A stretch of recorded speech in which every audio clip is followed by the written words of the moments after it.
ఈరోజు సీడ్ అయితే 5 కల్లా 6 కల్లా వచ్చింది అనుకున్నాం. కాకపోతే 3కే వచ్చేసింది. మనం అనుకోకుండా పొద్దున్న అర్ధరాత్రి లేసి చెరువు కాడికైతే వచ్చాం.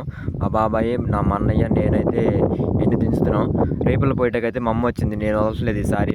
మా అమ్మ చేత వదిలేస్తున్నాను చెరువులో. ఇప్పుడైతే మెల్లగా చెరువు కాడ తెచ్చుకుని గట్టం పెట్టుకున్నాం. మెల్లగా వదులుకుంటాం. అయితే మనం పంట తీసేసరికి 3 నెలలు కానీ ఒక 4 నెలలుగా పట్టిద్ది. ఒక 3 నెలలకి వేసుకుంటే 90 డేస్ కాబట్టి, ఆ 90 డేస్‌లో వారం వారం నీకు చెరువు గురించి అప్డేట్ ఇస్తూనే ఉంటాను. ప్రతిదీ వీడియో పెడుతూనే ఉంటాను. మీరు కూడా ఆ వీడియో కొంచెం వెయిట్ చేస్తూ ఉండండి. ఎందుకంటే ఏ వారానికి ఎంత సైజ్ అంటే ఎంత కౌంట్ వచ్చిందని చెప్పి అన్నీ పెడుతూ ఉంటాను. కాకపోతే పిల్ల అయితే చాలా నలిగిపోయింది అనుకోకుండా.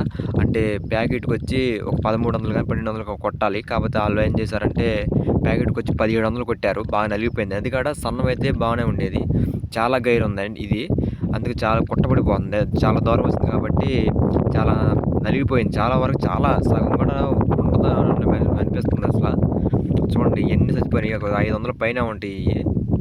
అంటే బాగా సన్నమైతే ఉండేది. కాకపోతే కొంచెం గైరుంది. గైరుండడం వల్ల కొంచెం ఆక్సిజన్ అందదు దానికి. అందుకని ఇలా అయింది. ఈసారి మాత్రం నెక్స్ట్ జాగ్రత్త పడాలి. కాకపోతే బతికున్నయి నీళ్ళలో వదిలితే ప్రశాంతంగా అన్నీ బాగానే ఉన్నాయి. కాకపోతే ప్యాకెట్లు నలిగిపోయిన వరకి ఎళ్ళలేదు. ఇదైతే ఏ హ్యాచరీ అని చెప్పి అడుగుతున్నారు. ఇదైతే గూడూరు నుంచి వచ్చింది. మహాలక్ష్మి హ్యాచరీ.